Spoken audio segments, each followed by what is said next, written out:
그 며칠 전에 저는 이 성격을 잘 모르고 솔직히 말해서 이동희 교수님한테 갑자기 호출 당한 거죠. 그래서 이제 인제대학교 와서 도산에 그런 게 있으니까 인제대학교 와서 그 대승동 고분군 발굴, 대승동 고분군 발굴에 대해서 좀 이야기해 달라. 그랬습니다. 그래서 저도 대승동 고분군을 판 책임이 있기 때문에, 여기 김해이기 때문에, 대승동 고분군 발굴에서 이야기하는 게 당연한 내 의무이자 임무가 왔습니다. 오늘 이제 몇 분하고 인사를 나눴는데, 대학원생들, 대학원생분이 많으시고 또 조금 전에 듣기로는 향토사 하시는 분도 많고 조금 편차가 있는 것 같아요. 그래서 제가 시간적으로 의뢰받기로는 한 1시간 30분 정도 강의를 하고 나머지 한 20분 정도는 좀 질문 받는 게 받으시라고 이동희 교수님이 사전에 문자로 보내오셨습니다. 그래서 그것보다도 가능하면은 조금 강의는 좀 줄이고 오히려 질문하고 응답하는 편이 여러분들 관심사에 부응도 하기도 하고 저도 편할 것 같습니다. 시간적으로 제가 적당하게 배분해 보겠습니다만은 하여튼 제 생각은 그렇습니다. 여러분들 아마 질문할 것도 많을 겁니다. 여러분들이 궁금해하는 점에 대해서 제가 생각하고 있는 바를 말씀드리는 것도 좋지 않을까 생각합니다. 우선 가야사에 대해서 좀 이야기해 보겠습니다. 잘 아시겠지만은 우리나라 기록에는 가야가 주어가 된 문장 하나 없습니다. 놀랍게도 우리나라 기록에는. 근데 왜 가락국기하고 유사의 가락국기도 있지 않느냐? 그거는 학계에서는 연구 자료로서는 현격하게 떨어지는 거죠.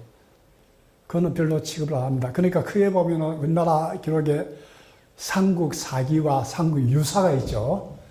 유사 내에 가락국기가 있습니다만은 이 김해에 계시는 분들은 그것을 또는 문중에 따라서 그것을 하나의 바이블처럼 생각하시는데 굉장히 위험하다. 학교에서는 반드시 그렇게 안 합니다. 냉정하게 바라보고 있는 거죠. 그건 좀 어려운 용어로는 사학계 또는 고학계에서는 사료비판이라는 아주 근대적인 역사 연구 방법의 기초로서, 과학으로서, 우리가 어렵게 말하면 독일에서 생긴 거죠. 랑케사.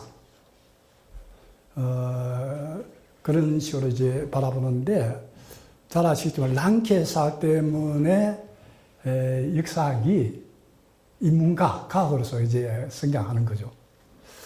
그래서 가락국기는 그렇게 설화 중심이고 그렇게 평가하지는 않습니다, 사실은. 오히려 유사에 나오는 것은 국문학과에서 고전문학의 연구 대상이지 결코 역사 자료로서 그렇게 선호하지는 않습니다. 그 다음에 이제 삼국 사기는 어떻게 보면은, 그거는 사학과에서 취급을 합니다. 근데 삼국 사기가 편찬한 게 잘 아시겠지만, 그게 11세기 중엽이죠?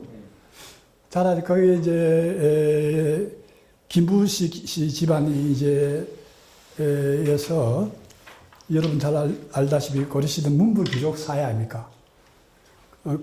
고려시대는 문불귀족이기 때문에, 문불귀족 사회이기 때문에 집안이 큰 배경이죠. 조선시대와 다르죠. 조선시대는 우리 흔히 말하는 양반 관료제 사회. 양반 관료제 사회라는 것은, 가의시험. 그러니까 이제 요즘 말하면 고시에 걸리면은 신분 이동이 가능한 거예요. 양반 관료. 근데 고려시대도 가의시험이 있었지만은 굉장히 형식적으로 그럽니다. 고려시대. 급제한 사람도 이게 간직이라든지 그걸 못 받아요. 때로는. 잘 알지만은 고려시대 때 그 4대 강종 때 이제 가거심을 시행하는데 그 과거에 급제한 분들을 쭉 추적해 보면은 굉장히 형식적입니다. 그걸 뭐 간직에 못 나간 분들 부지기수입니다. 그래서 이제 여러분 잘 알지만은 고려사회라는 게 어떤 겁니까? 고려라는 것은 고구려와 같거든요. 국민을 그대로 이어가는 겁니다. 고려의 이 창업 공신들은 이 고구려계의 후예들이죠. 그러니까 우리가 삼국시 끝나고 고려라는 것은 우리는 고구려를 이어받는다는 그런 관점이 굉장히 강한 거죠. 그래서 쭉 우리 고려 시대를 여러분들도 쭉 할 겁니다만 원래 초기는 고려를 정통으로 삼는 그런 기운이 굉장히 강했어요. 그래서 이제 11세기 들어서 가지고 여러 척춘기의 난도 일어나고 뭐 해가지고 그 신라계가 이제 패권을 안 잡습니까? 그렇죠. 그게 이제 김부의 집안이죠. 그래서 그 앞에 고구려 상구사가 있었는데 지금 그 존재를 안 하죠. 그거 있었는데 그 있었음에도 불구하고 신라계인 그 김부의 집안에서 상구사기를 편찬하는 겁니다. 지은 게 아니고 거기서 이제 편찬을 하는 거죠. 그래서 쉽게 말해서 이 상구사기라는 것은 고려 시대 때 그 고구려를 정통으로 삼은 역사관을 신라 중심의 역사관으로 바꿔버린 거죠. 그 앞에는 고구려계가 고려의 그 하나의 그 주류였는데, 여러 가지 난을 끼치면서, 신라계가 그 잡는 바람에 기왕에 고구려를 정통으로 삼은 것을 신라로 정통으로 삼아가 바꿔버린 거죠. 그래서 제가 말씀드리고 싶은 거는 이게 우리가 말은 이제 삼국사기인데 삼국사기라는 것은 어디입니까? 고구려, 백제, 신라입니까? 그죠? 가야가 누락돼 버렸어요. 그래서 이게서 많이 의아한데 그것은 제가 쭉 고각을 하기 때문에 관련 유적을 쭉 조사하고 분석해 보면은 아마 가야를 살려놓으면은 신라가 형편없이 위축되는 거예요. 그래서 여러분 상구사기에 이제 읽어보면은 신라봉기라는 것은 우리가 봉기라면 신라사입니다. 그렇죠? 신라봉기, 백제봉기, 고구려봉기, 그거는 고구려사, 백제사, 신라사를 합쳐놓은 게 삼국사기입니다. 그렇죠? 그래서 그게 그 신라봉기를 이제 읽어보면 신라봉기 내에 가야서를 조금씩 녹여내는 거죠. 그것도 가야가 주어가 된 문장이 없습니다. 신라봉기 신라를 언급하면서 그걸 이제 가야라는 말이 이제 간헐적으로 나오는 거죠. 그리고 또 신라봉기를 읽어보면은 이게 그 시대 사건은 맞는데 신라가 5세기대에 한 일을 그 앞에 신라 역사를 그거 하기 위해서 마치 5세기대에 한 일을 기원 1세기대에 한 것처럼 또 4세기대에 한 것을 신라가 2세기 그러니까 뒤죽박죽이죠. 그건 이제 그 신라 앞에 신라사를 그거 하기 위해서 가장 확실한 것은 그거 아닙니까? 우리가 삼국사기를 그대로 믿는다 하면은 그 신라의 건국은 삼국사에 따르면 기원전 57년, 그 다음에 고구려는 기원전 36년인가? 백제가 기원전 16년이죠. 그 신라가 건국이 가장 빠른 거로 되어 있어요. 아주 그 당시 보면은 그 고려사에 대해서 동아시아에서 특히 중국을 중심으로 해서 남긴 기록이 많습니까? 건국이 신라는 고구려에 비해서 엄청 늦어요.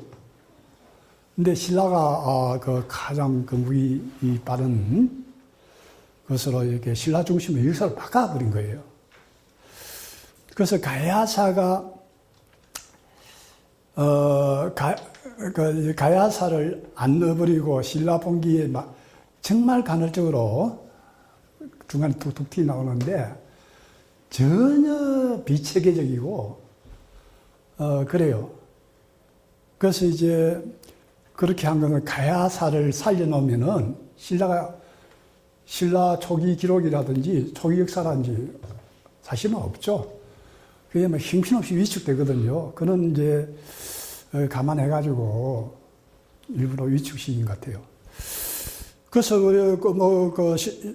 삼국사기에 가야 봉기라는 게 없으니까 가야사는 없었느냐? 아니죠. 엄연하게 존재하지 않습니까? 우리가 영남 각지에 탁월한 가야 유적이 많거든요. 그래서 이제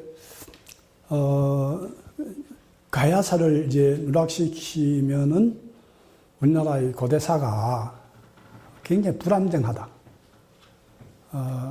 우리는 아직 저는 부산대학에 저희 고고학과 옆에 사학과도 있고 사대 쪽에 역사교육과도 있는데 하여튼 그분들은 당연한 겁니다. 사학과에서의 연구 자료는 기록 아닙니까? 문자면 기록 아닙니까? 그 다음에 이제 고고학은 이제 우리가 고고 자료를 해가 물질 자료죠. 근데 아직도 우리나라에는 부산대 사학과도 전국 사학과 마찬가지예요. 신라 중심으로 시각을 바라보는 거예요.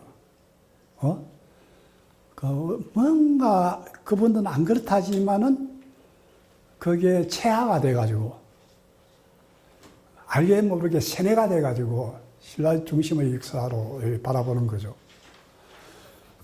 또 사실은 남북이 굉장히 대조적입니다. 그렇죠? 북쪽은 정통을 어디로 삼습니까? 고구려로 삼거든.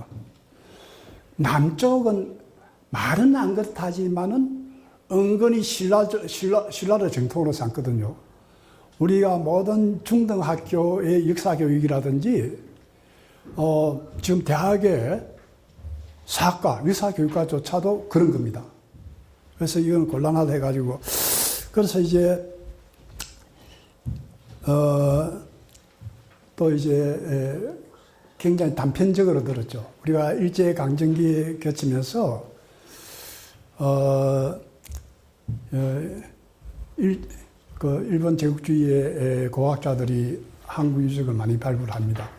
하나의 또 큰 목적은 임나 일본부라는 것을 증명하기 위해서 많이 그거 하거든요. 유적 분포 조사도 조사를 많이 하는데, 김해도 그분들이 와가지고 찾으려고 희망이 돼 있었어요. 근데 김해에서는 이제,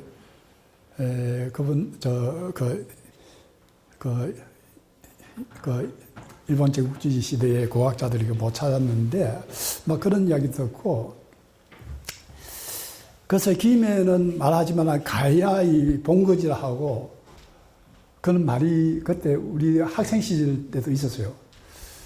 그래서 마침 이제 그때 대학 1년 때부터 김해 쭉 제가 왔습니다. 그래가지고 그 일본 학자들이 도대체 어디로 돌아다녔는지 그것도 궁금하기도 하고, 그 다음에 이제 쭉 배우는데 그때만 하더라도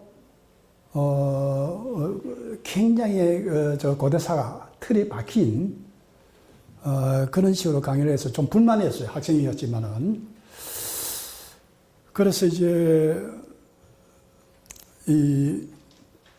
도대체 김해의 가야를 존재하는 유적이 존재하지 않으면은 그야말로 험한 겁니다.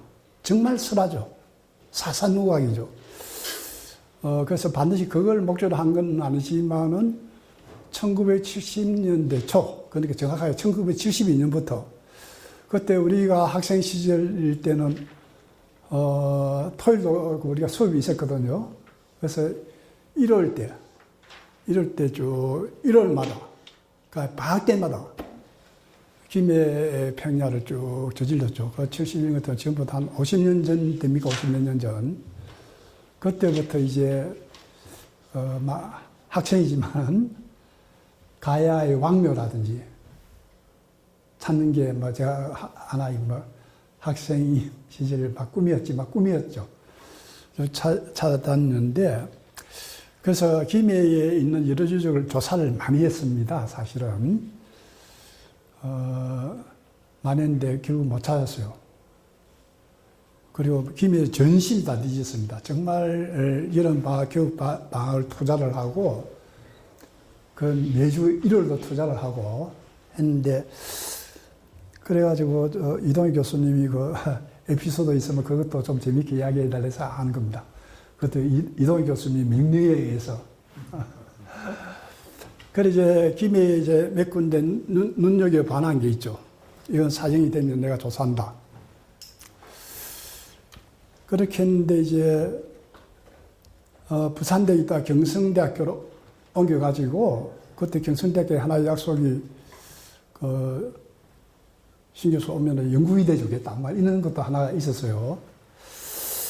그래서 이제 김해에 이제, 눈여겨봤는 게 칠산동이라고 있습니다. 풍리동 있는데. 독립된 산이죠. 그 당시에. 그거는 과학적으로 보면 탁월한 그 지역입니다. 사방을 바라볼 수 있고, 그 다음에 거기서 이제 우리가 고분이 있는 걸 흔적을 많이 확인을 했거든. 그래서 그게 1988년인가, 저로서는 1972년부터 쭉 김해에 찾아다니다가 비로소 1988년도인가? 89년도입니까? 경성대학교에서 연구위를 아주 소액이죠. 연구를 받아가지고 여름방학 때 학생 몇 명하고 저도 인부 겸 해가지고 조사를 했습니다. 그런데 이제 그것도 아주 중요한 누적인데, 제가 바로 10년 전에 부산에 가면 동네 복천동 고분군이라는 게 있어요. 아주 중요하죠. 그것도 국가사정입니다. 근데 그런 경험도 있고 해서 이제 쭉 조사를 했는데, 초대 조사를 했는데, 중요한 유지인데, 성격은 같은데, 규모가 그 동네 복천동에 못 미치는 거예요. 우리가 당연히, 우리가 흔히 말하는 건강가에 왕명 묻은 것 같으면 그걸 좀 능가하든 좀 압도를 해야 되거든요.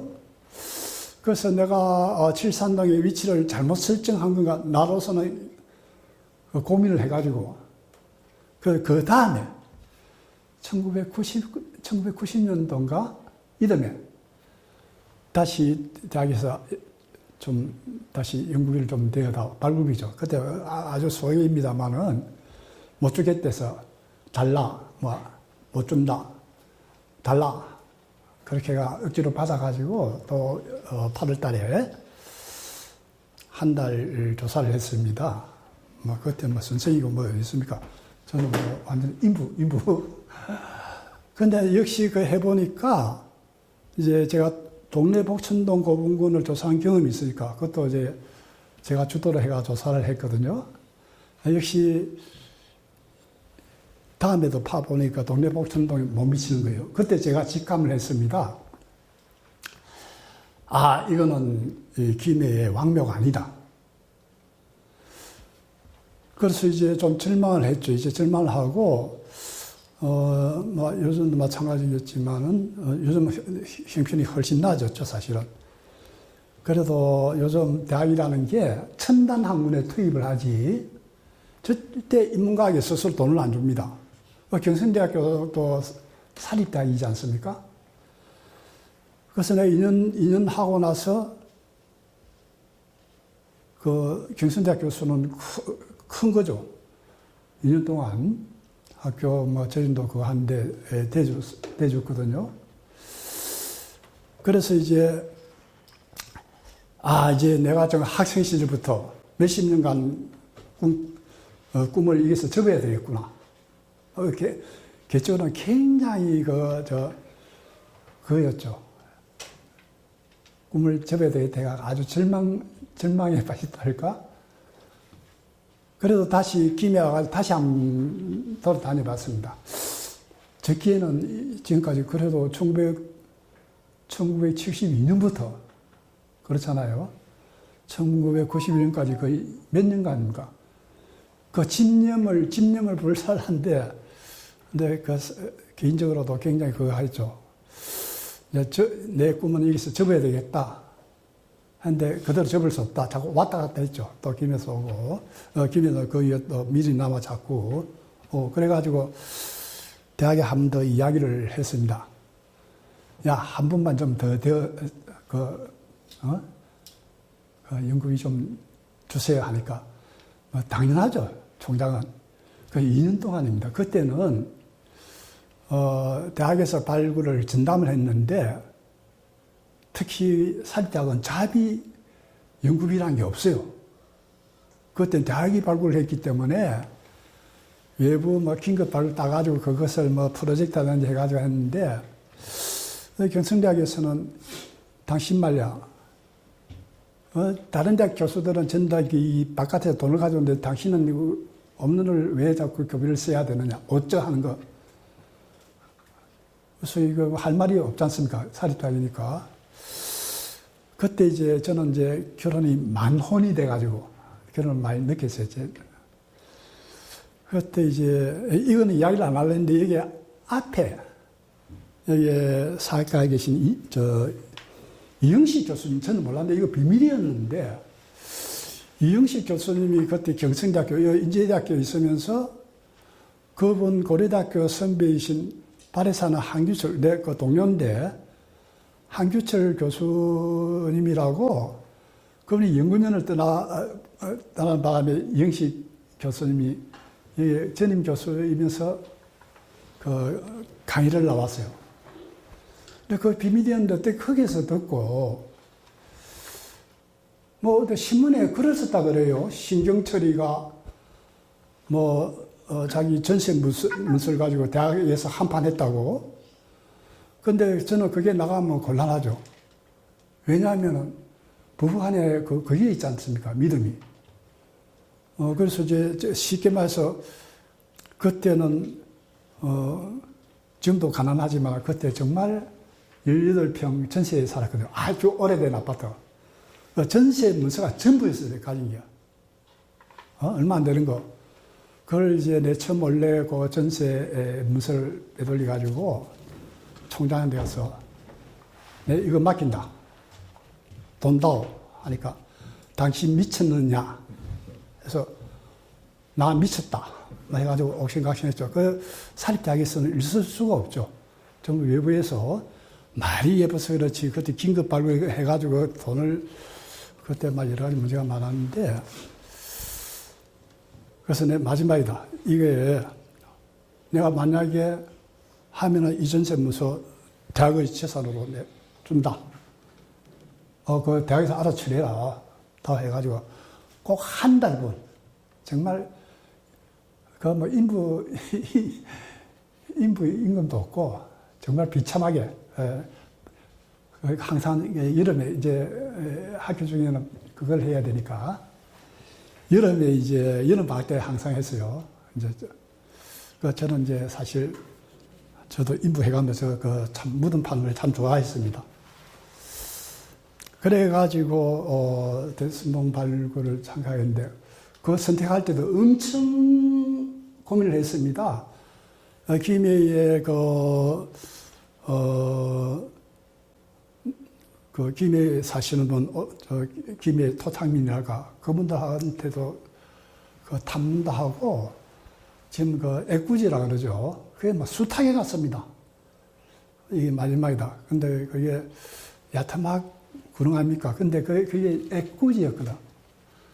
말하면은, 표현 말로 아이 구지죠, 구지. 구지봉이라는 것은 우리가 말하는 막 건강가야의 스라가 깃든 것 아닙니까? 그 제2의 구지라는 거죠.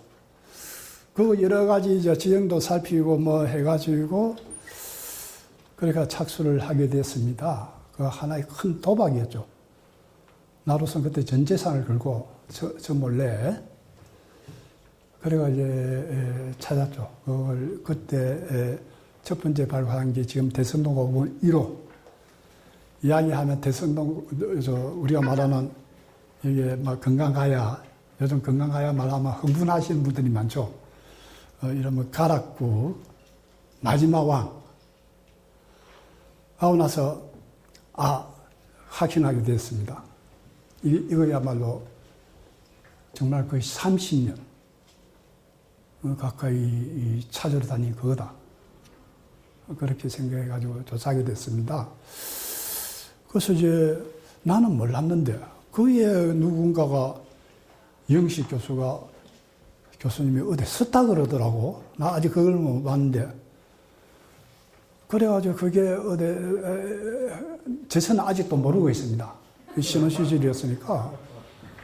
그 기회 들어가면 큰일 나죠. 저는 못 삽니다. 그 신혼하자마자 이 모든 재산 전액을 빼돌렸으니까. 그래 조사를 하게 됐습니다. 그런 에피소드를 좀, 이동희 교수님 그런 것도 좀 해라고 해서 하는 겁니다. 근데 이거는 어디까지나 제 책위에 들어가면 안 됩니다, 아직도. 그래, 이제, 대성동 고분군이, 제가 요점만 이야기하겠습니다. 대성동 고분의 그 역사적 중요성. 대성동 고분군이 없으면은 가야사 연구 자체가 안 됩니다. 가야의 출발이죠. 제가 이게 돈면, 돈면을 이거 어떻게 사용하나?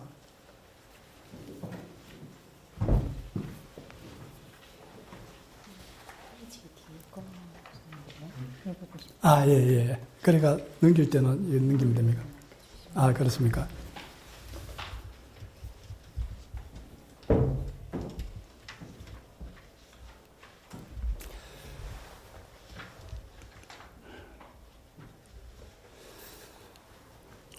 좀 이따 사용하겠습니다.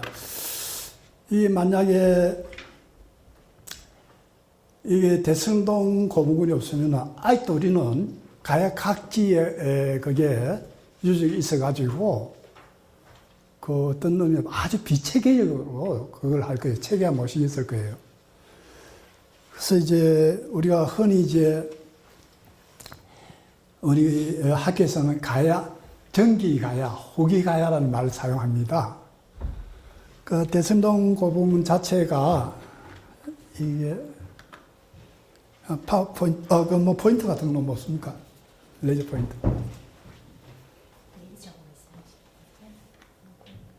그렇습니까? 제가 있는 데는 굉장히 약해가지고.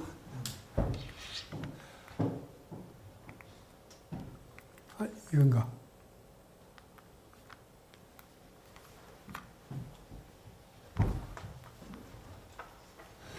쉽게 이야기하겠습니다. 여기에 제가 토기 편집표를 했는데 1단계에서 6단계까지 쭉 있지 않습니까? 이게 대성동 고분군의 존속 기간입니다. 요걸 하시면 요걸 움직이면 요게 위치를 갑니다. 그렇습니까? 요거. 예. 저는 이 나이가 많아가 있는데 굉장히 약해가지고 이동희 교수님이 PPT 자료를 사용하라고 해서 심장마비 걸릴 뻔했습니다. 근데 굉장히 약하거든. 그래서 이제 여기에 이제 1단계, 2단계, 3단계, 4단계, 5단계, 6단계지 않습니까? 그 1단계가 대성동 고분군의 시작 무렵, 요 6단계가 대성동의 최후의 단계. 이게 대성동 고분군입니다. 쉽게 말해서 이 대성동 고분군 이 자체가 정기가야입니다. 전기가야. 그다음에 1단계는 문헌사학교에서는 좀 불만이죠. 그걸 하지만은 1단계는 전 3세기 말이라는데 그 여러 가지 근거가 있습니다. 그 좀 복잡한데 그 대개 요즘 논문을 읽어보면은 가야 하면 3세기 후반이라든지 그렇게 이야기하는데 제 거는 인용 안 하지만 제 여기서 비롯된 거예요, 사실은. 근데 제가 1단계에 봐보니까 대성동 29분 있지 않습니까? 저 가면은 야외 박물관이라 해가지고 그게 1단계에 해당됩니다. 그걸 제가 조사를 했는데 그 대성동 고분군 한 3년 조사했는데 그때는 이런 방학 때만 한 게 아니고 학기 중에서 전념한 거죠. 그 대성동 29번을 봐보니까 저 사실 굉장히 놀랐습니다. 오로도스 동복이라고 청동으로 만든 소치인데 그게 북방의 유목민족 세계 유목민족들이 사용하는 소치거든요. 그게 우리나라에 나온 적 없죠. 낙나에 하나 있는데 그건 흘러 들어온 거고 백제 신라 없는 거예요, 이게. 그래서 가장 터진 김에서 나오는 겁니다. 나는 이게 왜 나오느냐고 놀랐습니다. 그게 이게 보면은 여러분 순장 아시죠? 순장. 그게 인신공양. 그러니까 주인이라든지 죽었을 때 살아있는 사람을 재산 취급에 같이 묻는 거예요. 이 순장이 나오는 거예요. 순장이 나오고 그 다음에 여기 우리가 흔히 말하는 신라 가야턱이 단단한 턱이 있잖아요. 가장 빠른 게 이게 또 같이 나오는 겁니다. 강화에서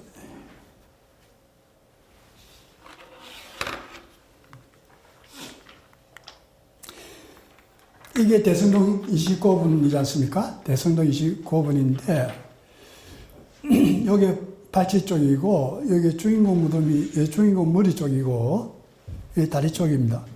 여기에 이제 순장의 흔적이 있고 여기에 말하는 도질톡이 우리가 말하는 저는 도질톡이라는 말을 붙였습니다. 그 앞에는 우리가 사만시대라고 원상국시대라는 와지톡이 그것도 제가 이름 붙여가지고 학교에서 통용된데 이게 도질톡이고 우리나라 최초의 톡이죠. 여기에 오로도스형 동복. 우리가 소치를 하면은 한문으로 따지면 세 개가 있습니다. 그렇죠? 달 달린 소치를 정이라고 그러죠. 중국을 중심으로 해서 그 다음에 속 같은 거 우리 부산할 때 부자 그것도 소치거든. 그 다음에 이제 이렇게 두 개가 올라가는 것을 이거를 복이라 그래요. 복. 그래서 청동을 만들면은 동복이고 그 다음에 이제 철로 만든 철복이고 그래서 이제 동양에서 소치 세 종류 있습니다. 그렇죠? 이 복, 기가 이렇게 올라간 거. 세 발 달린 거 중국에서 많습니까? 정이라 그러고 부산할 때 가마솥, 부산할 때 부자, 부라 그래요. 이런 것도 나오고 그래서 저는 이 조사하면서 전혀 생각지도 않았는데 이런 게 나오는 거예요. 그래서 쭉 분석을 해보니까 이게 우리나라 최초의 순장입니다. 순장이고 자 순장이라는 것은 일종의 습속입니다. 그렇죠? 문화라는 말을 붙이면 예쁘게 붙이면은 일종의 정신문화죠. 그렇죠? 그다음 나머지는 이제 물질문화. 근데 보통 물질문화하고 정신문화 이런 게 같이 나오면은 이거 그 외에 북쪽 유목민족 세계의 습속 그 외에 많습니다. 이게 안에서 그런데 그 두 개가 동시에 같이 나오면은 그런 간섭 습속을 지닌 주민의 직접 유지 없이는 불가능한 거예요. 제 이런 거를 이동희 교수님은 사실은 좀 글쓰기는 없는데 한 번씩 이야기하는 건 굉장히 회의적으로 바라봅니다. 아마 그런 분도 있지만은 근데 이제 그건 일본 쪽에서 하고 저는 1991년도에 왜 일본에서도 발표가 한가 하면은 여러분, 에가미 나미오 교수라고 합니까? 기만민족 일본 정복 국가설. 그 동경대학 교수였죠. 이제,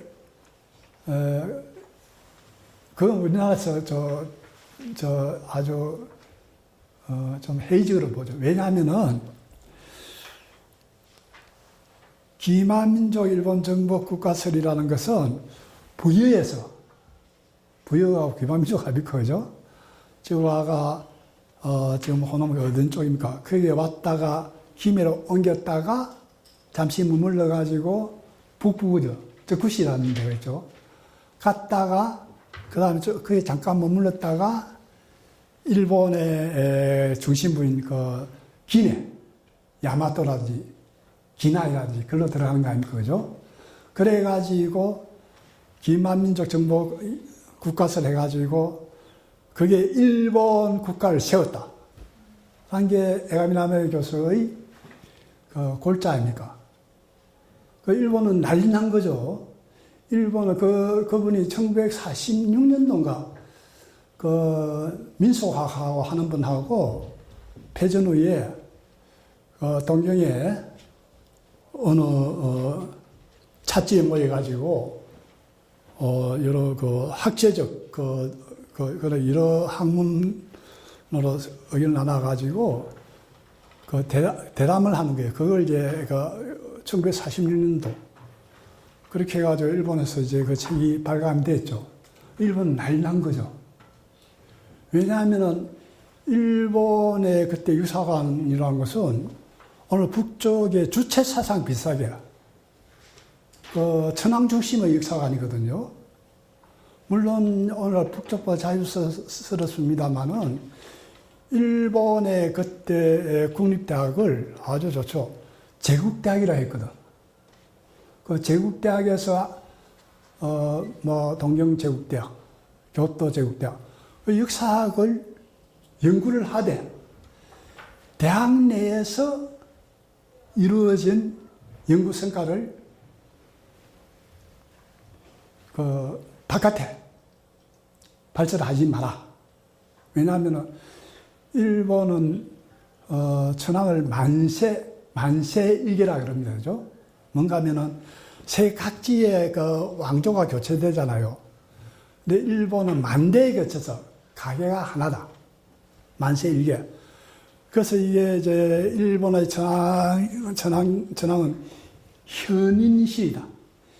인간의 형태로 왔지 사실 시이다. 이런 식으로 자꾸 주입시키는 거예요. 그래서 그 일본은 우리가 그 한국사관이라 하죠. 한국사관. 그거를 대학 내에서 자유스럽게 연구를 하더라도 절대로 일반 사회에 그걸 확산시켜서는 안 된다. 그러니까 동경제국대학이나 경도제국대학에서 사학과 출신자들이 일시 교원으로 가는 거예요. 교원 가더라도 그거는 발설해서는 안 됩니다. 그러니까 한국사관이 절대적입니다. 근데 이제, 그 에가미나메 교수라는 분이 그런 식으로 그 일본은 만대에 걸친 게 아니고 중간에 왕조가 교체됐다. 현재 일본의 직접적인 그거는 직접적으로 가야서 건너온 사람들이 일본을 건국했다. 그게 요체입니다. 그러니까 이제 그 일본에서 난리가 난 거죠. 그게 이제 대담에 참가한 사람들이 아주 그 당시 일본의 첨단을 달리는 민속학자라든지 아주 괜찮은 학자들이 모여가지고 대담을 했거든. 그래서 그 에가미나메 교수는 그 한국사관을 좀 거기에서 반기를 들었다는 그런 의미가 굉장히 강한 겁니다. 근데 우리나라에서는 어떻느냐? 그 말만 들으면 기분 좋습니다. 그렇죠? 가야 사람들이 일본에 건너가가지고 일본 국가를 건설했다. 그거 아닙니까? 그 우리나라는 그 기분 좋아야 되는데 기분 한 분 때문에 싹 식어버립니다. 그 청간호 선생님이라는 분이 계셨거든요. 동아일보 집필도 하시고 서울대학교 사학과 출신인데 그분이 이런 말을 합니다. 에가임 남해 교수의 기만민족 일본 정복국사를 읽어보니까 이거 제2의 일본 부설 아니냐. 그 한마디를 던지는 거예요. 그게 무슨 말인가 하면은 일본에 건너간 이 가야 사람들이, 직접적으로 가야에 머무는 사람들이 일본에 건너가가지고 일본 국가를 건설했는데 그 사람들이 거기에서 에너지를 축적해가지고 다시 가야에 왔다. 뭔가 철을 그걸 장악하기 위해서. 그러니까, 다시 가야에 들어왔다는 거죠. 그래서 청간호 선생님은 그걸 중시해가지고, 이건 또 제2의 일본부 설이 아니냐. 그 말 한마디 때문에 확 식어버리는 거예요.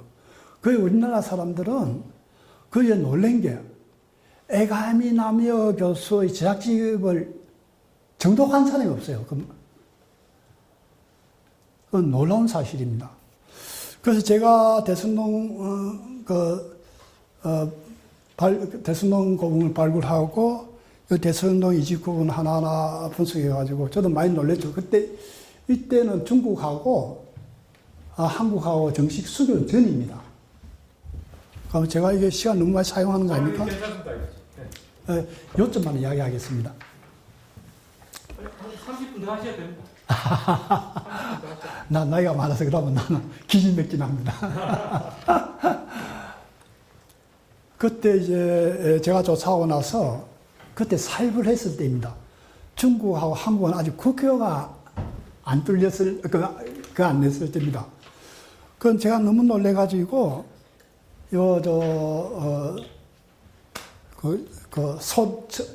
청동 소치라든지 거기에 왜 갑자기 이런 토기가 나오느냐 해가지고 그때 우리가 지금 오늘날 길림성 그게 중심이고 독립운동 하러 간 게 아니고 굉장히 충격받았죠. 아주 위험한데 거기에 들어가가지고 사실 조사를 했습니다. 그 외에 여러 가지 할 때 더 확신을 가졌죠. 그래서 저보고 제가 이런 설을 하니까 제가 간단합니다.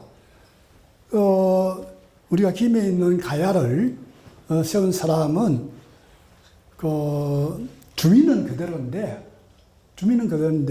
지배 계층만 바뀌어 있다는 거죠. 그거는 중국에 좀 복잡한 사정이 있어요. 이것까지 이야기하면은 정말 밑도 끝도 없습니다만은 그래 생각하니까 이제 저는 에간나미어 교수하고 굉장히 친합니다. 같이 해외 조사도 자주 가고 나이는 훨씬 저보다 많죠. 그럼 제가 대선동 발굴할 때 이게 나가지고 그때 그분이 거의 90 80 가까운데 신 교수 내가 미시긴 링크를 한 거는 중간에 연결이 안 되는 거를 신 교수가 증명했다 해서 대선도까지 왔습니다. 에가미나미어 교수는 김일성 씨하고 아주 친구입니다. 아주 친한 친구거든요. 김일성.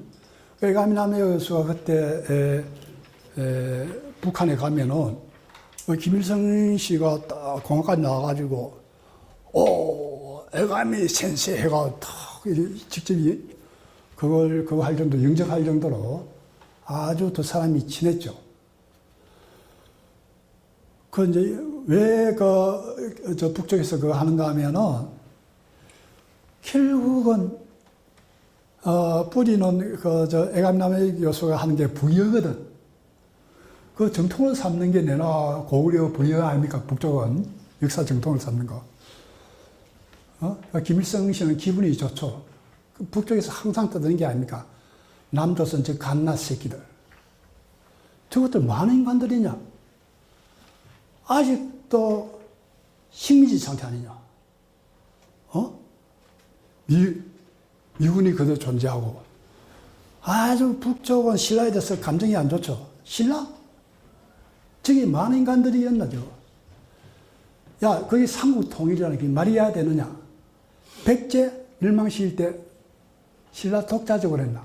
외세 안 끌어들였나? 외세. 장나라. 660년, 그렇죠. 그러니까 고구려 멸망 시킬 때도 신라 독자적으로 했나? 지금 무슨 소리냐? 역시 외세를 안 끌어들인다는. 근데 이제 그거는 북쪽의 시각이고, 신라가 그때 세계 최대 강국인 당을 그렇게 끌어들였다는 건 타고난 외교적 수단이죠. 보는 시각에 따라 다른데, 두 분이 지난 거예요. 그래서 애가미나미의 교수는 아주 사회주의 건에도 특히 북한에 엄청난 영향을 발휘를 했거든요. 그래서 이제 제가 이거를 발표를 하니까 신경철이는 애가미나미의 교수의 꼬봉 아닌가? 우리나라 이유도 없는 거예요. 지금 나는 뭔가 제가 이게 좀 자세하게 썼는데 이게 뭐 글로 좀 나오면 원래 그렇지 않습니까? 서로 논문으로 서로 토론하면서 의견을 좁혀가는 게 그게 원래 인문학의 역할이거든요.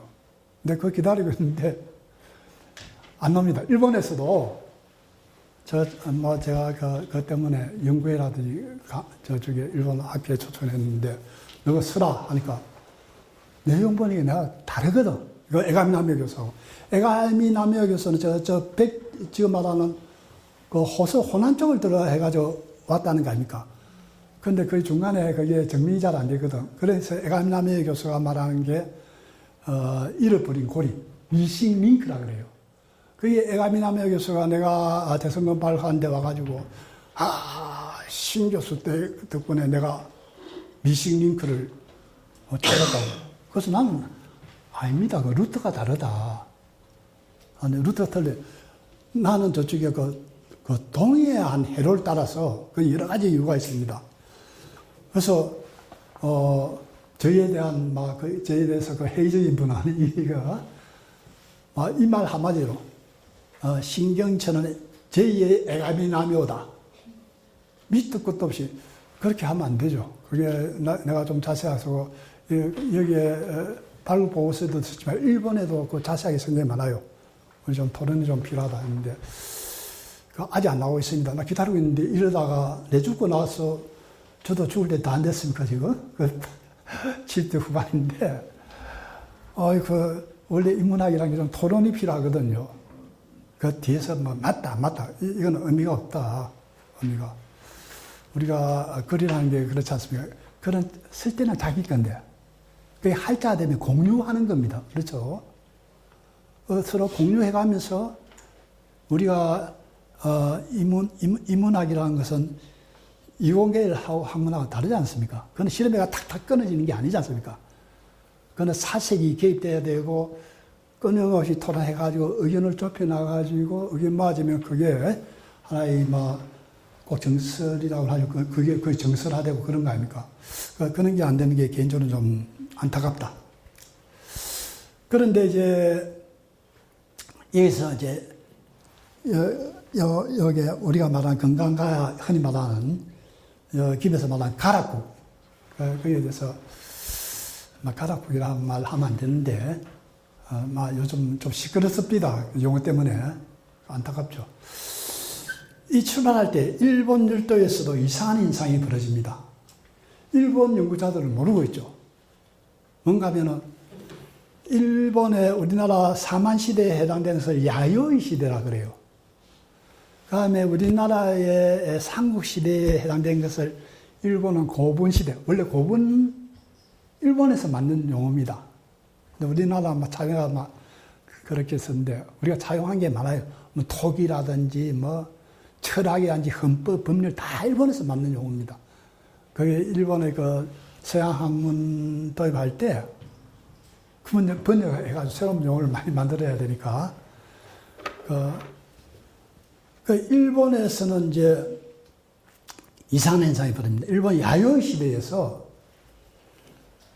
시대에서 이제 고분 시대 전환할 때 어떤 현상이 벌어지는가 하면은 원래 야요이 시대 때 일본 각지의 실력자들 수장이라 하죠. 지역의 왕들 모두 지역마다 다 틀리는 거예요. 다 틀리는데 대성동 29번 출현과 동시에 일본은 갑자기 전방호응분이라는 무덤 하나로 통일되고 갑자기 그렇게 시기가 똑같아요. 그게 일본에서는 일본에서 말하는 향토 학자들은 저묘라고 있어요. 젓가락 할 때 젓자, 저묘. 일본을 하시아카라 그러는데, 일본 최초의 전방 공분이에요. 일본에서는, 그걸 비미호, 히미코. 일본 사람들 좋아하죠. 히미코, 여왕. 무덤이라고 그러는데, 비교해보면은, 대성동 29분 출현과 동시에 일본은 세계적으로 사례가 없는 거예요. 그 이전까지는 지역의 실력자의 무덤이 다 틀렸는데, 이 대성동 29분과 출현과 똑같이 일본이 전방후원본으로 통일되어 버립니다. 전방후원본이라는 것은 말씀 많이 들어봤을 겁니다. 평면하면 앞에가 사각형이고 뒤에가 원이고 그러니까 전방 뒤에 후원. 그걸 사실 일본에서 고분이라고 합니다.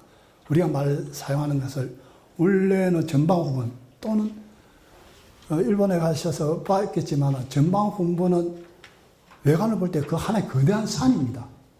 어떤 의미로서 우리는 피라미드라든지 강조하는데 세계에서 가장 큰 무덤은 일본의 전방 후원본입니다. 우리가 보면 산이에요, 산. 근데 그게 크다고 반드시 좋은 건 아니고, 일본은 그 외관을 중시하는 우리는 무덤 내에 부상품의 질과 양, 이걸 중시하는데 일본은 그때부터 이제 외관을 중시하는 거죠. 말하면은 일본은 노동력 동원하고 그걸 하나의 보이는 왕권이랄까 좀 착지죠.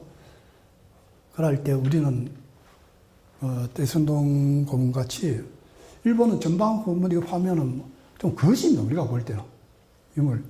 우리는 이게 대성동 보면은 돌 많이 다 있었지만 엄청난 그거거든요. 질적으로 우수하거든. 그런 차이는 있습니다. 우열을 가릴 수 없다. 그런데 굳이 말하면은 물질 문화가 하나의 문화의 척도 아닙니까요? 우리가 우수하죠, 사실은. 그러니까 철기 소유라든지 여러 가지 보더라도. 그래서 이제 일본의 야요이 시대 때는 일본이 야요이 중심은 북부 구주였습니다. 우리 김해가 가까운. 그러니까 여기에서 우리가 문을 받고 우리는 철 생산한 지 오래됐는데 우리는 늦어도 기원전 2세기 때에는 재련하고 철강에서 철도 뽑고 하는데 일본은 아직까지도 지금까지 조사도 빠르면 AD 5세기 후반입니다.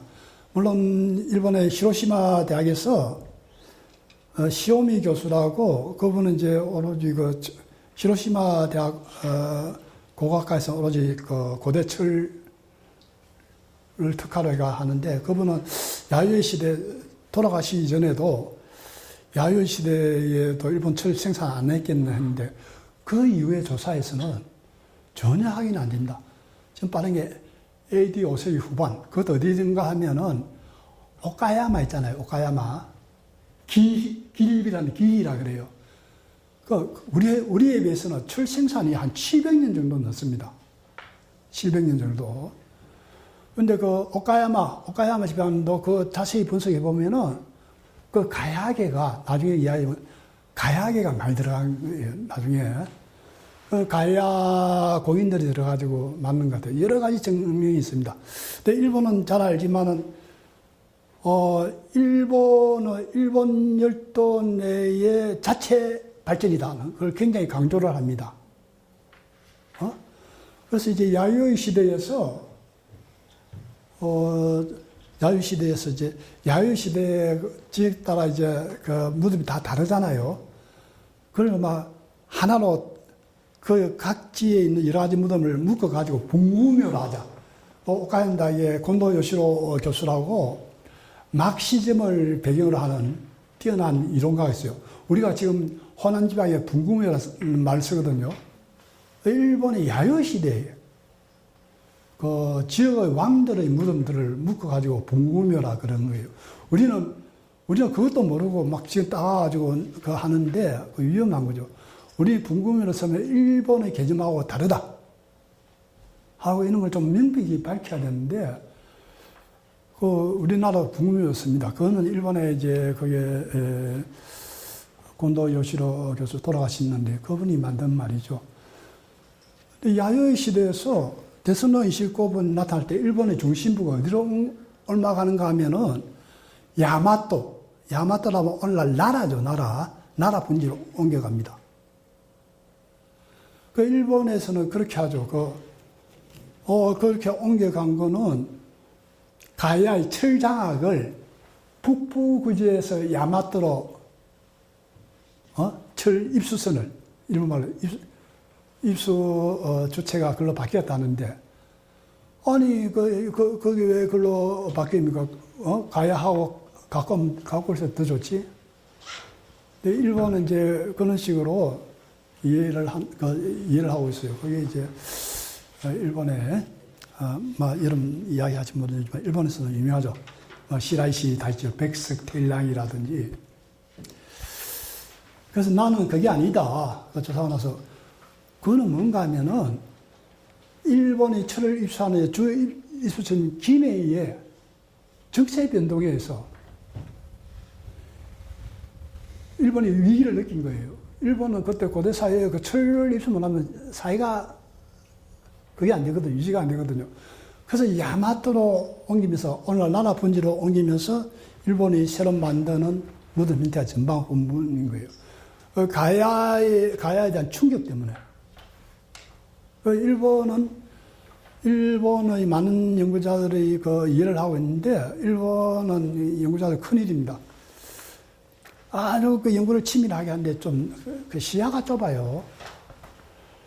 그래서 이제, 말하면은, 일본의 그 고분시대, 우리나라는 삼국시대죠. 삼국시대 출발한 일본 열도의 자체 발전이 아니고 가야의 정세 변동에 따른 충격이다. 이렇게 이야기할 수 있는 거죠. 그 다음에 이제 좀 빠르게 하겠습니다. 이게 저도 마음이 자꾸 급해집니다.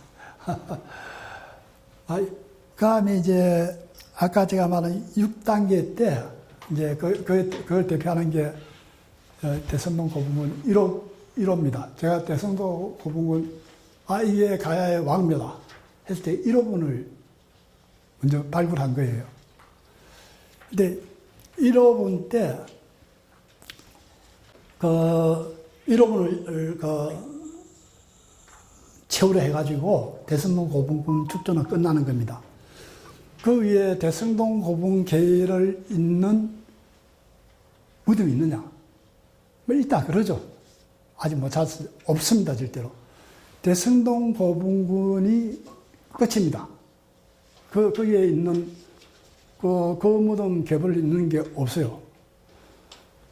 그때 왜 없어지는가 하면은 여러분들 잘 알지만은 내물항 때 그거는 제가 오래전부터 폭천동 1980년부터 그걸 쭉 분석해 왔었는데 우리가 강계토대왕 비문에 보면은 경자년 앞에 내물왕이 강계토대왕인데 가가지고 사정을 하는 거예요.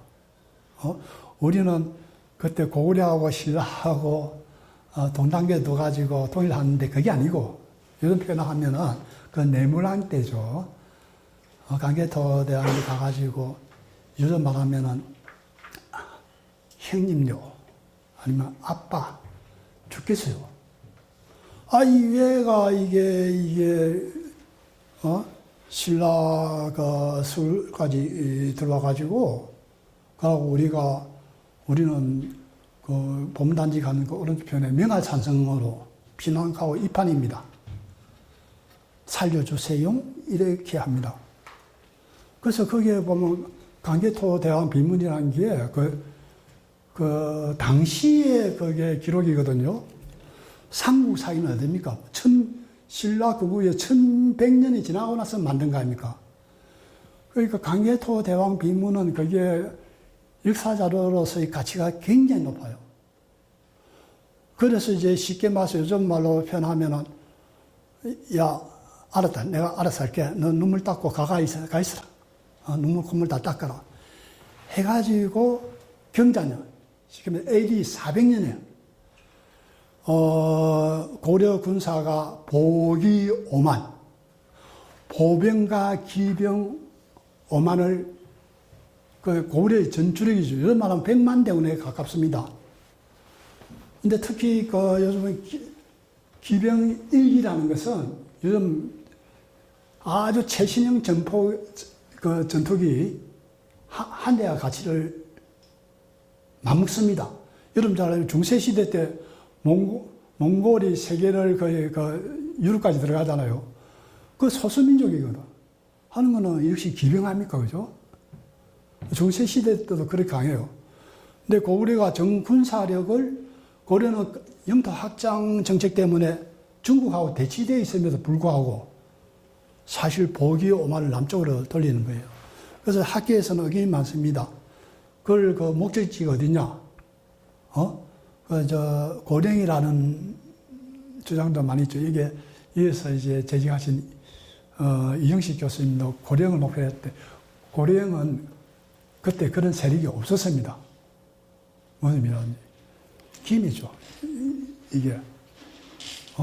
이때, 김해는 김해를 보고 왜 외인들이라 했는가 하면은, 내물랑이, 이 김해는 그 앞에서 쭉 보면 외인들이 많이 살았어요. 김해의 구성이, 이게 굉장히 폭넓은 데입니다. 토착계의 가야인도 있었고, 외계 가야인도 있었고, 제가 쭉 조사해 보면 차이 없어요.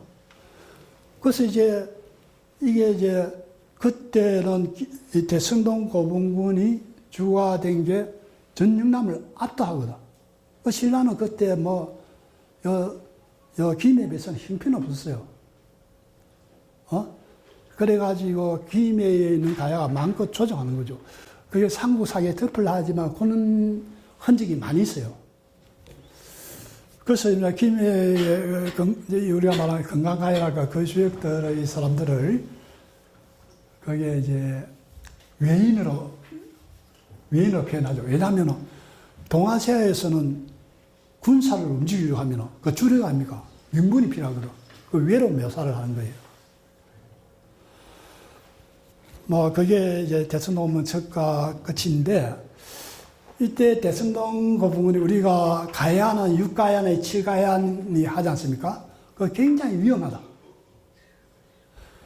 대성동 고문군이 있을 때는 전영남도 호남 호수를 비롯해가지고 무덤이 가장 탁월한 거예요. 신라도 압도합니다. 지금 이거 능가하는 데가 없어요. 그래서 우리가 김해에 있는 우리가 흔히 말하는 건강가야 또는 가락국이라 합니까? 그건 좀 손해를 많이 봤거든요. 우리들의 그 선입감 때문에. 무의식적으로 이야기하는 바람에. 김해에 있을 때는 우리가 5가야, 6가야, 김해는 그 n분의 1, 여러 가야 중에 하나. 아니죠. 그거는 전 영남 지배를 합니다. 이 대성동에 있을 때는 솔직히 말해서 그 신라는 숨도 못 쉽니다, 숨도. 그게 이제 건강가, 우리가 그 대성동 고분군이 마지막일 때 5세기 초죠. 저는 여러 가지 해가지고 고려가 이게 내놓을 때 400년인데,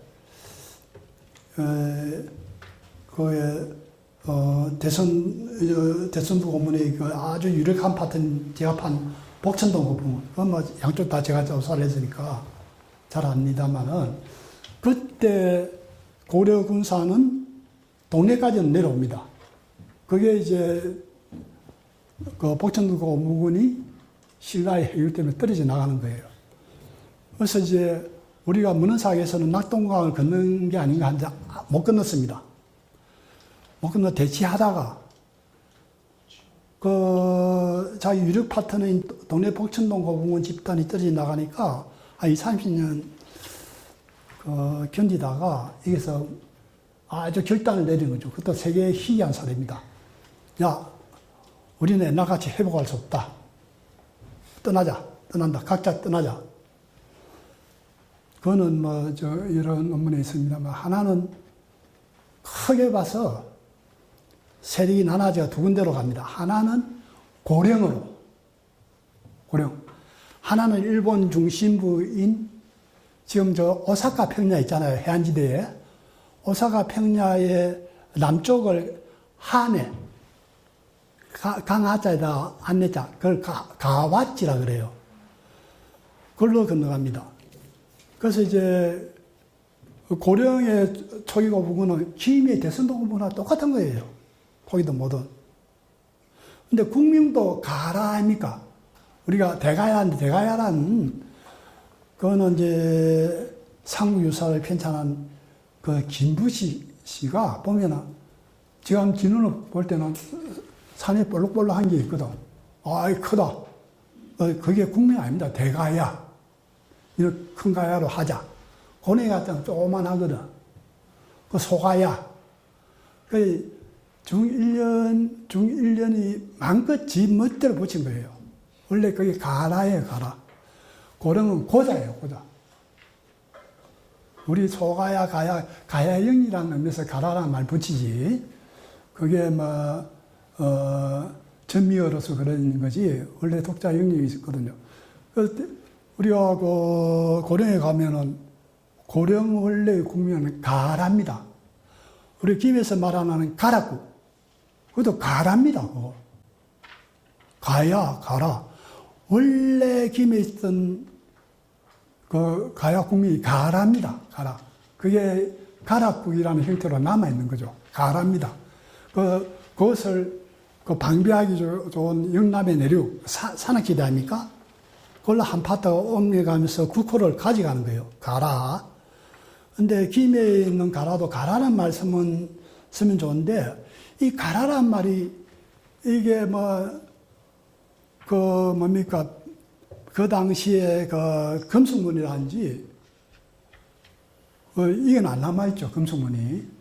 우리가 막 고령을 가르치면서 가라란 말이 있고, 그게 선정하는 바람에, 원래 김해도 가라입니다. 근데 요즘 김해의 건강가야라는 말 때문에 시끄럽죠. 여기 향토사 가시는 분도 계시지만은, 그분 나름대로 목적 높이고, 그게 아니다. 이미 건강가야는 간행화되어 있지 않냐. 그대로 쓰자. 싫다, 좋다, 지금 뒤죽박죽인데, 뭐로 할 때는 또, 김해에 이제, 특정 종문에서 무조건 가락국이라 해야 된다. 왜냐? 유사에 가락국이 있지 않느냐. 그거는 비과학적이죠. 그런 사정이 있습니다. 그 다음에 일본에서는 이제 일본에 건너간 이게 가야 주력이, 김에 있는 세력 주력이 이게 떠난다. 각자 흩어지자 해가지고 두 나라의 중요한 세력이 하나는 그 영남의 산악지대 아닙니까? 방어하기 좋은 고령으로 가고, 하나는 일본하고 전통적으로 친했거든. 일본으로 이제 건너가는데, 일본에서 또 이상한 현상이 벌어집니다. 일본은 그때까지 일본의 중심 세력이, 아까 나라라 했죠. 야마토, 대하. 야마토 그 나라 분지죠. 근데 이쪽 편 사람이 건너가자 말자, 그 일본의 중심부가 바뀌어버리는 겁니다. 그게 나라 분지에서 산맥을 넘어가지고 해안지대로, 가야 집단에 들어간 그 해안지대로 바뀌는 거예요. 거대 고분군. 우리 가야 고분군처럼 일본도 후루이치 고분군이라는 일본 최대의 전방본분군이 있어요. 그게 가와지에 있거든. 여기 보면, 그때 일본의 마구, 정야된 갑주, 철초, 우리가 말하는 가야토기를 대인한 게 일본에는 서액기라 그래요. 그게 난데 그게 체계적으로 들어간 게 가치 평야죠. 그 일본은 이 가야 때문에 이게 일본 열도가 자꾸 바뀌는 거예요. 그 우리가 야마토에 있을 때 일본의 중심 세력이 야마토에 있을 때 고분 시대 정기라 그런 거예요. 그 다음에 오사카의 해안지대에 나왔을 때, 평야지대에 나왔을 때 해안으로 나왔죠. 분지다. 그것을 고분 시대 중기라 그래요. 그 고분 시대 중기는 엄밀히 따지면은 문화 자체가 가야화가 되는 거예요. 고분 시대 정기는 뭔가 상대적으로 좀 샤머니즘적인 그 냄새가 있는데, 고분 시대 중기는 뭔가 뭐랄까, 뭔가 아이고 내가 요즘 용어가 좀 군사지향적이고, 무사. 무사. 무사 말고 그 앞에 샤머니즘 세기 같으면은 여기는 아주 뭐랄까, 하여튼 분위기가 완전히 바뀝니다. 이 가야가 들어가는 바람에 그게 샤머니즘적인 요소를 종식시키는 거죠. 일본은 그때 비약적으로 발전합니다. 일본은 지금 백제를 굉장히 선호하고 있죠. 일본은 백총강 전투 해가지고 백제의 기록 한 5만이 일본의 야마토로 들어갔다. 아스카 시대죠. 한데 그 변화는 얼마 안 됩니다. 실은 가야에 이때 대성동 고분군의 유력 집단 일부가 들어가가지고 일본 열도를 바꾸는 거예요. 일본 열도 분위기가 완전히 바뀝니다. 그 일본 사람들은 그걸 모르고 있죠. 일본 중심의 역사관에 젖어 있으니까. 거기에 세뇌되어 있으니까. 안타깝죠. 내 제자들 중에 또는 우리 후배들 중에 그런 걸 좀 했으면 좋은데, 그런 걸 안 하려고 그러죠. 주변 고고학을. 어렵거든. 근데 그걸 일본하고 끊임없이 토론하면서 일본은 단독적으로 존재를 원하는 거예요, 사실은. 그 여러 가지 사상적인 배경도 있습니다. 그래서 하여튼 일본 열도는 자체 발전이 아니다. 일본 열도의 자체적 성장에 기초한 게 아니다. 일본은 묘해요. 원래 자체 발전을 중시한 게 막시즘 아니면은 우익성향의 그거 아닙니까? 그게 묘하게 결합돼가 일본 학계에 흐르는데 막 그런 거 있습니다. 그러니까 대성동은 우리 고대사의 문제뿐만 아니라 이 워낙 동아시아 영향력이 강해가지고 일본 열도에 미친 영향도 거의 압도적입니다. 일본은 그렇잖아요. 일본 내가 말하는 일본 고분시대 중기 가지평야를 나왔을 때 그것은 일본이 조선시대 때 우리나라 도공 잡아가가지고 일본의 자기 문화를 발달시키듯이 이게 공인집단을 잡아가지고 시켰다. 그게 아직 강해요.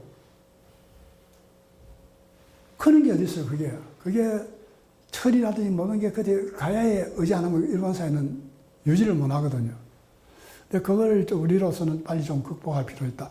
제 이야기는 우리가 말하는 대성동 고분군은 대성동 고분군만의 문제가 아니다. 국내만의 문제가 아니라는 거죠.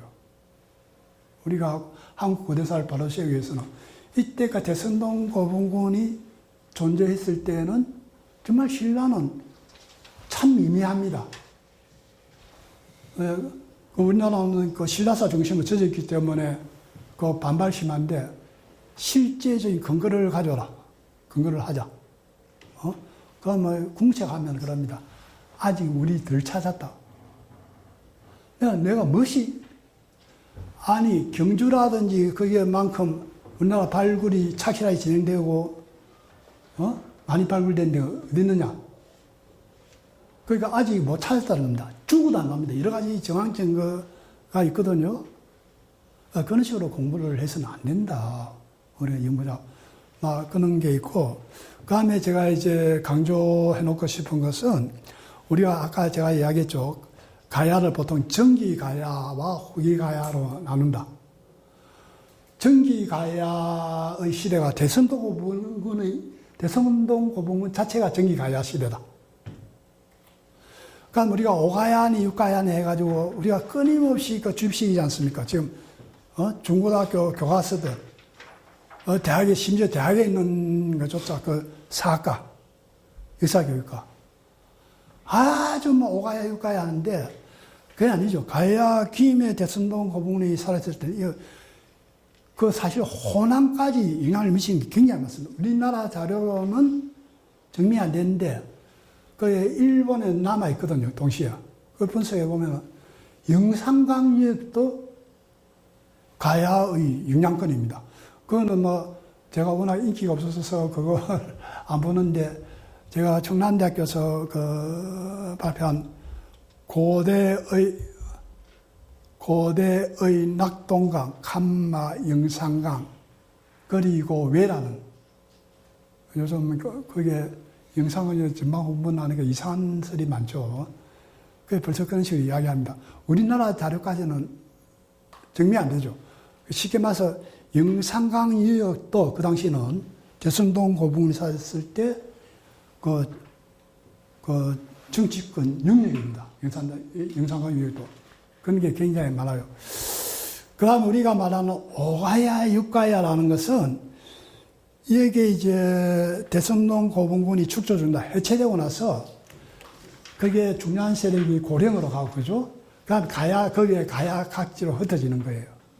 그게 일정한 시간 지나고 나서 여기저기 이제 소국이라든지 이제 발생을 하죠. 그러니까 가야 후기를 가리켜서 우리가 5가야니 6가야니 하지 이게 우리가 말하는 금강가야 또 n분의 1로 취급해서는 곤란하다.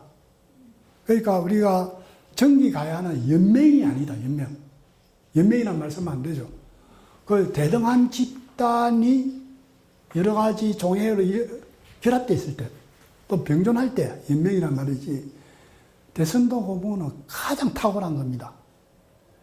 사실 백제에도 인물의 때 우리 백제에 대해서도 문헌사기 인연 때문에 그하고 이제 백제도 뭐 그렇게 두각 나타내는 거는 백제 우리가 뭐 문헌사기 고유왕이라는데 그때 실체도 없고 근초고왕 때부터예요. 고학적인 자료를 분석해 보면 그렇습니다. 제가 뭐 두서없이 이야기했습니다만은 제가 이야기하고자 하는 것은 대성동 고분 시대는 정기가야. 대성동 시대가 정기가야 시대. 후기가야 때마다 우리가 5가야니 6가야니 해가지고 분열의 이미지가 남는 것은 그때 가야가 흩어지가 각지에서 좀 시간 지나 정착하는 바람에 그다. 근데 우리가 5가야 6가야는 정기가야 때 쓰면 안 된다. 연맹 맹주라든지 그거는 후기가야 때 써야 된다. 그렇습니다. 제가 두서가 없었습니다. 제가 시간을 너무 많이